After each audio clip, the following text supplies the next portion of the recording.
তুমি কি আব্দুল্লাহ ইবনে মুবারকের হজকে কি তুমি বাড়িতে এনে দিতে পারো না? সুবহানাল্লাহ। তুমি কি আব্দুল্লাহ ইবনে মুবারকের মক্কা মদিনা কি তার বাড়িতে এনে দিতে পারো না? এইবার আব্দুল্লাহ ইবনে মুবারক কান্দার বলে, ভাবি এমন দোয়া আপনি করবেন না, কারণ কোনদিন মক্কা মদিনা কোনদিন কারো বাড়ি আসতে পারে না।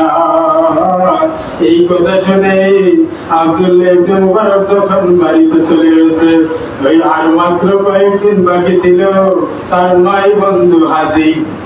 আব্দুল্লাহ ইবনে মুবারক সহ 10 জন, এই 9 জন হাজি এসে বলে, ভাইজান ও ভাইজান, আপনি কি হজে যাবেন না? তাড়াতাড়ি রেডি হন।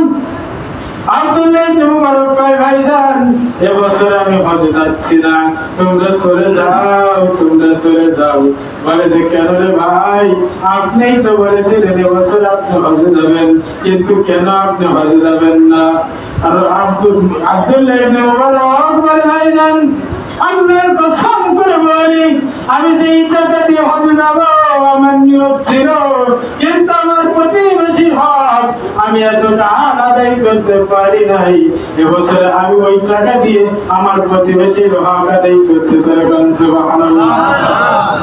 সমস্ত হাজিরা যখন মক্কা মদিনার উদ্দেশ্যে রওনা দিল, আমার প্রিয়জনেরা, তৎকালীন যুগে এমন বিমানের ব্যবস্থা ছিল না, তৎকালীন যুগে এমন ডিজিটাল কোন নিয়ম কানুন ছিল না।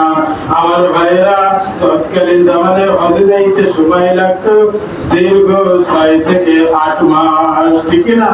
কারো কারো ক্ষেত্রে বছর লেগে যাইত। এবার আব্দুল্লাহ ইবনে মুবারক তিনি হজে গেলেন না। সমস্ত হাজিরা যখন হজ কমপ্লিট করে শেষ হয়ে যায়, তখন ওই তাঁবুর মধ্যে বসে তারা একটু আমল করে দেখে আব্দুল্লাহ ইবনে মুবারক তাদের পাশেই বসে আছে। এবার সমস্ত হাজিরা দেখে আমাদের পাশে আব্দুল্লাহ ইবনে মুবারক বসে বসে কি সুন্দর আমল করে আমাদের তাঁবুর মধ্যে একসঙ্গেই খানা খাইলাম, একসঙ্গে ঘুমাইলাম।